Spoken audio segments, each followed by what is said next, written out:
Well, hello. Welcome to another book reading from the sands and the shore here at Huntington Beach, California.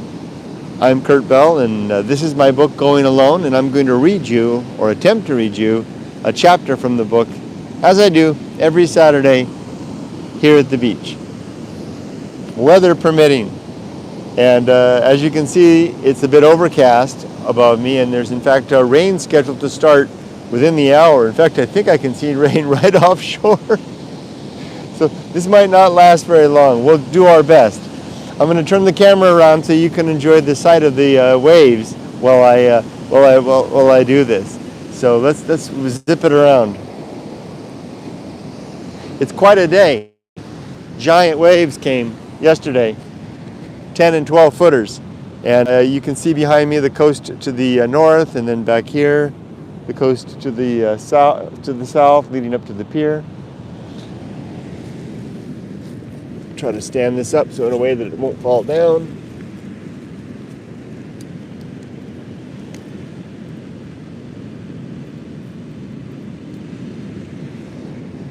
Maybe that'll do.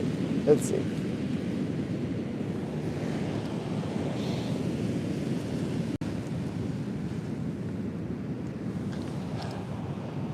That's pretty good. I've got my thermos with a little tea. Let me fix my blanket too.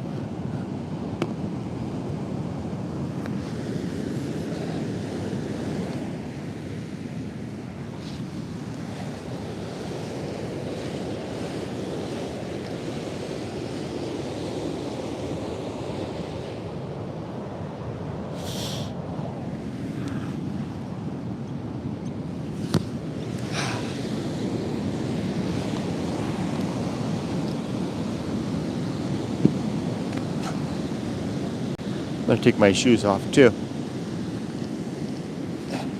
Wow, the whole ocean is moving to the left. I don't know if it comes through clearly on the camera, but it's a pretty amazing sight.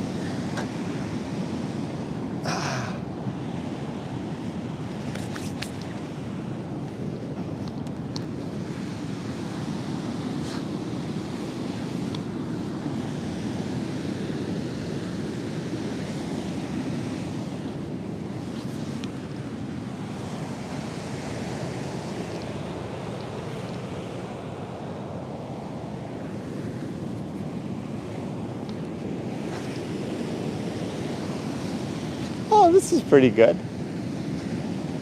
Get out some tea and we'll get started. The nice thing about sand is you can just wiggle your butt and get it nice.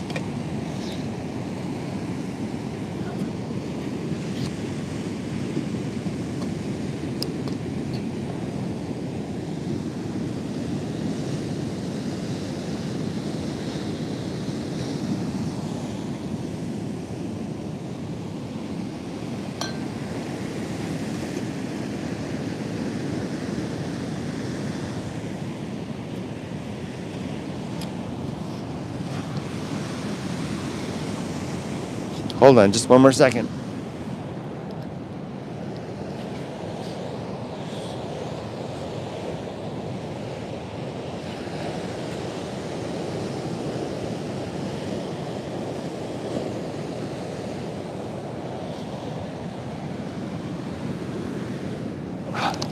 Oh, that's better. That's good. All right. So one of the things that I promised myself after last week was that I wasn't going to rush these readings. Last week I was reading the chapter titled Going Alone, which is a long chapter. And I got about 2.5 hours into it when I ran out of battery. Well, I was down to 10% and I knew I wouldn't make it to the end. And I'd been racing through the chapter, trying to complete it in time. And I realized that was that's a poor way to read. So I should take more care and do it slowly, and I will. So I'll just read either for an hour or till the chapter is complete. Today's chapter is a short one, so I don't think I'll need a whole lot of time. Now keep close eye on what's going on out there. There's some really big set waves coming through. and they really do rock the world. It's, truly enormous. Let's see, just a little more.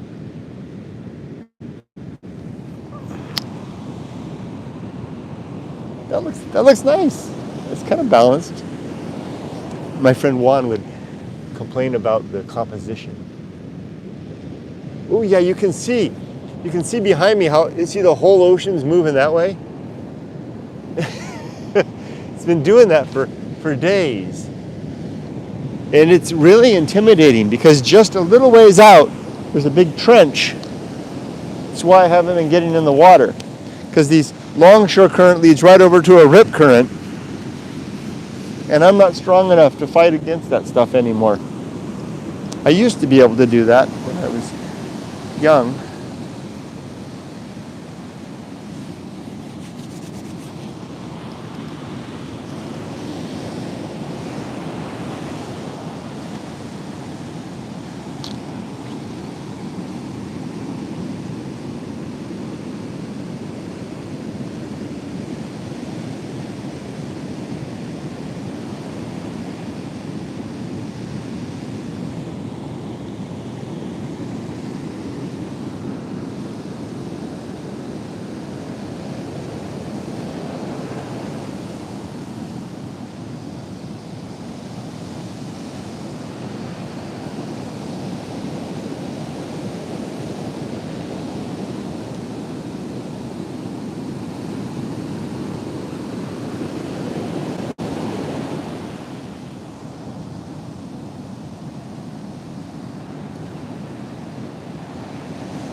Oh, I could just watch this all day.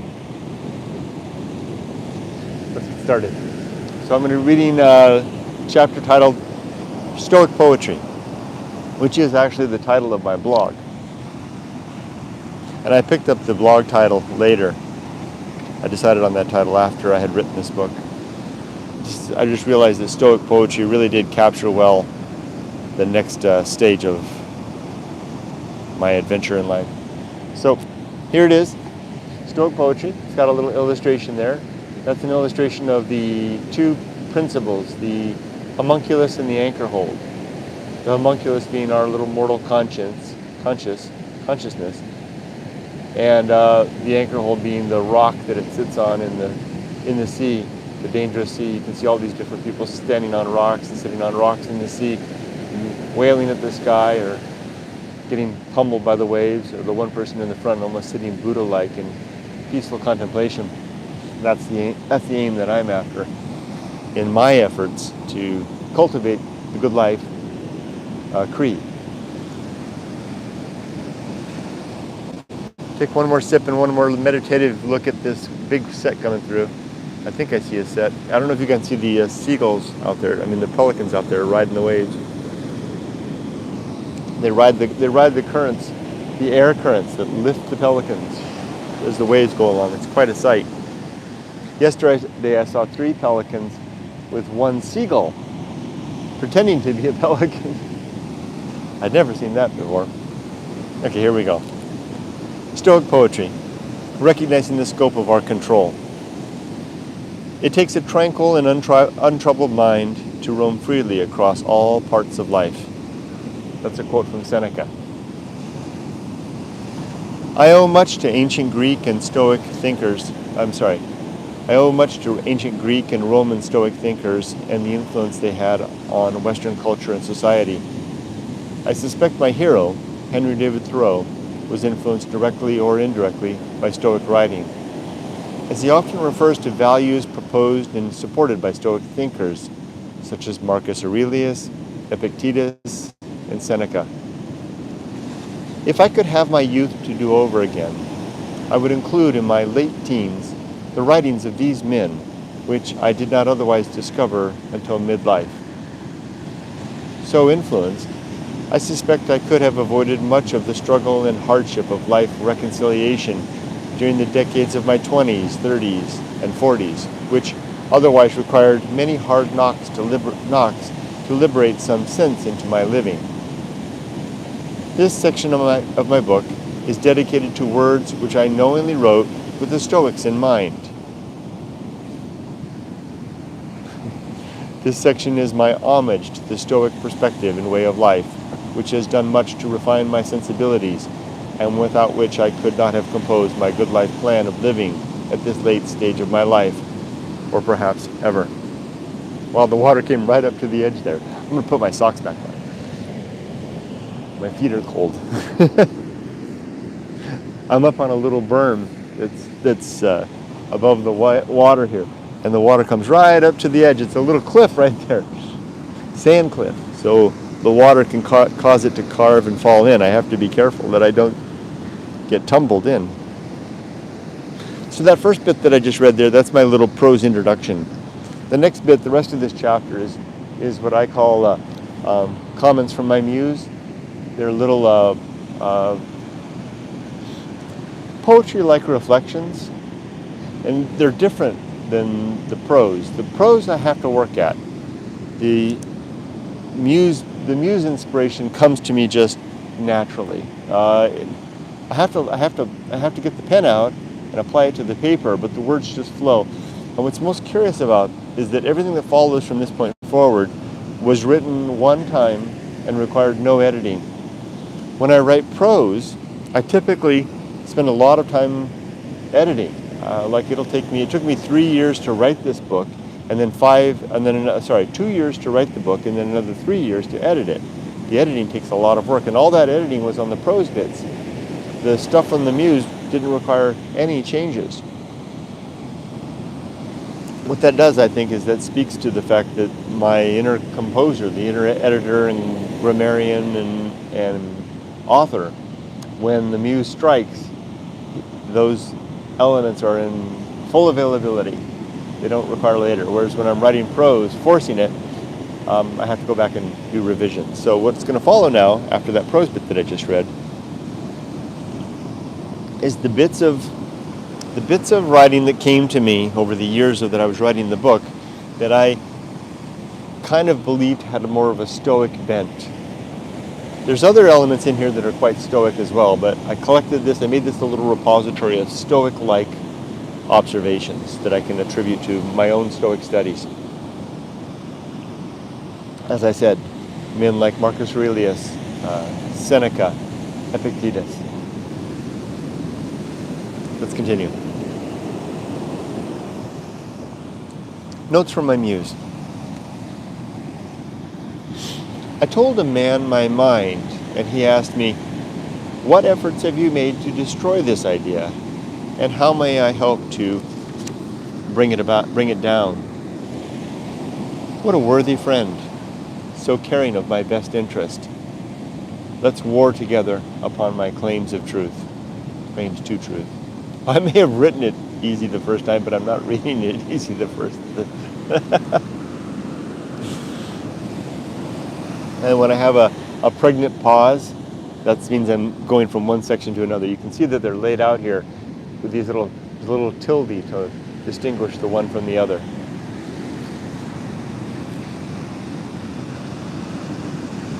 Create a garden within your mind, a place hemmed in by reason, where you can nurture virtue in true soil, a quiet and simple sanctuary, ever present, always home.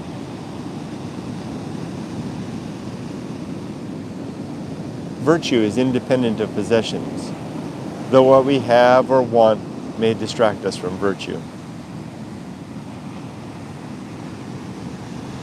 What is it you can truly touch? Even your raised voice will only carry so far. Distinguish these things. Measure your reach. Attend to practical ends. What small routines, mindful actions, and discerning ways reveal the wilderness passage?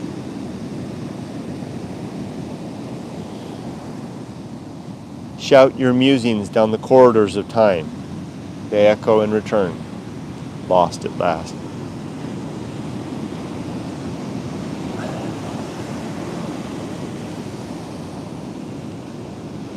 Virtue rests in tempered self-reflection. Not much, just enough to gather the facts, just enough to gain accurate perspective for the application of reason. Let it go then, and think not of events other than your rational conclusions and the resolutions they entail. And never gawk or dwell upon the circumstance of others, which is an intemperate indulgence and a distraction from your own true labor. Attend the mending of your own folly, which you alone can repair, and burden not your neighbor with any prying misattentions.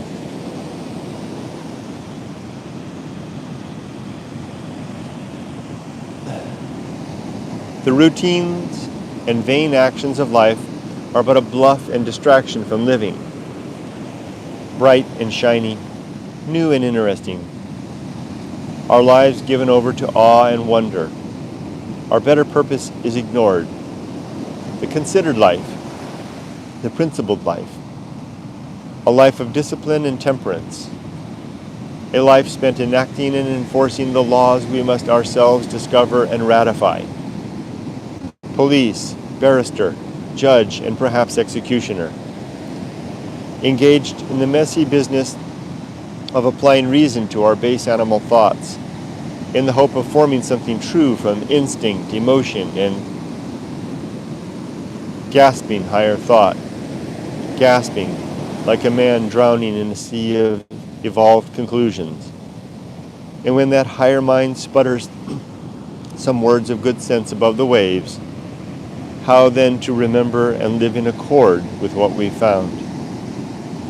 When all the sea rages, and none may hear our voice over the froth and din, still we go on, swimming towards something better, straining muscle with willful, disciplined strokes, until we at last drown and sink again beneath the mad waves, attaining nothing more than the best life we knew how. That's the thing we seemingly seek to avoid. What an appropriate little section to read right here and right now, huh? A little more tea.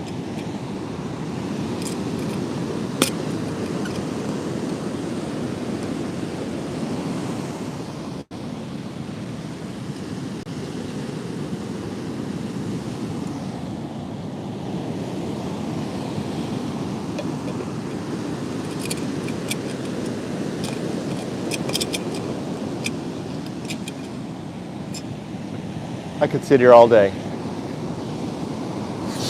I did sit here perhaps a quarter of the day yesterday in this very spot.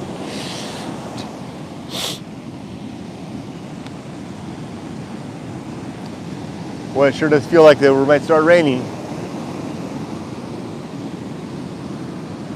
Let every act of virtue be self-contained, at once thought, action, and reward, seeking nothing more, and asking no notice or remembrance.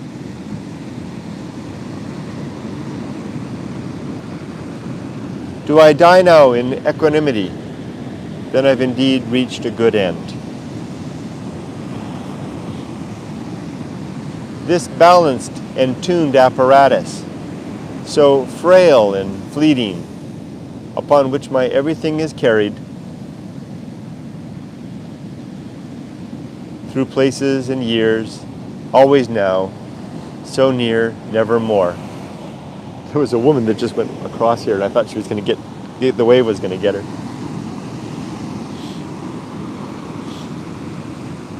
Be responsible for what is within your control. Let others own their own thoughts and flesh. My first thought at every challenge: what opportunity this moment virtue?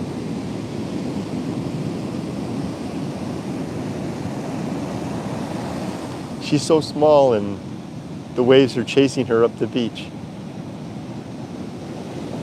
Kind of a glimpse of human frailty, huh? Be careful. Humbly acquiesce to sound principle.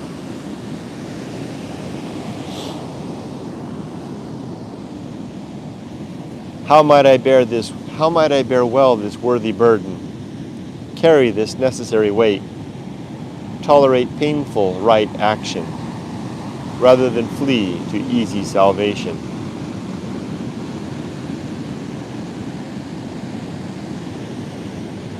When challenge arrives, and pain rises in the heart, still then the mind, still more the tongue. I've been trying to do that a lot lately. I'm getting better at it.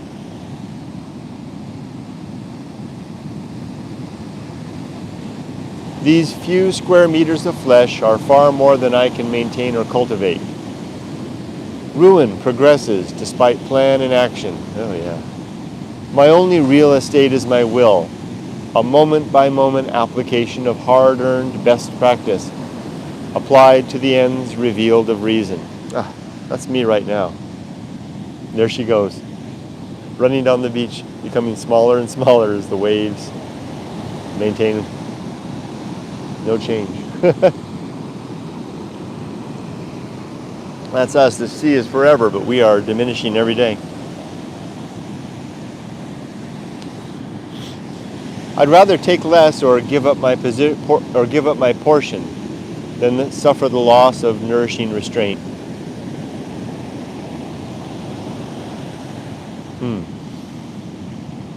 My response is all I really own. The rest are like leaves blown in an autumn wind.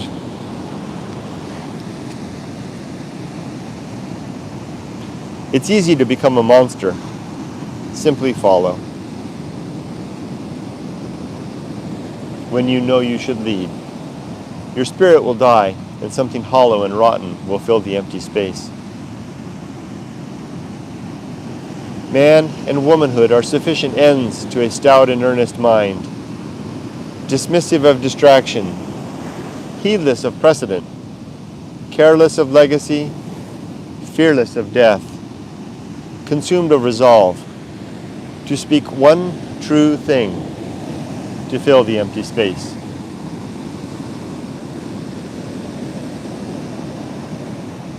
Peace is easy when expectation is reduced to the level of reality.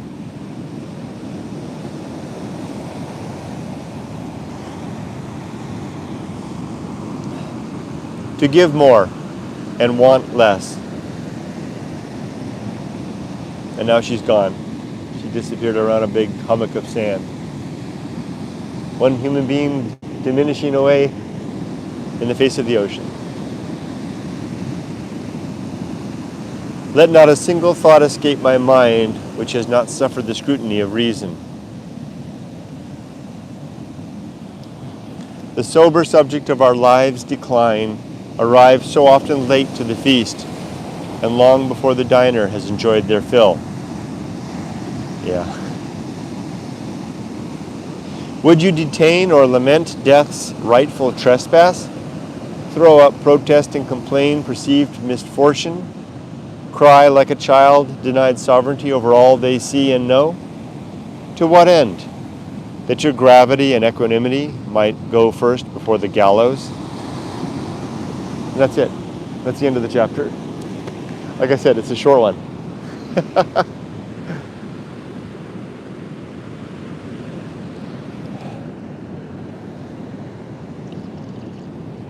I beat the rain too.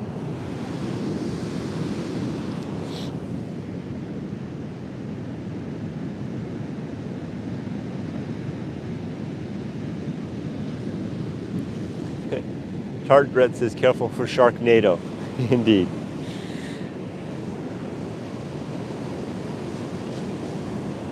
Well, this was an easy one, not like last week, 2.5 hours.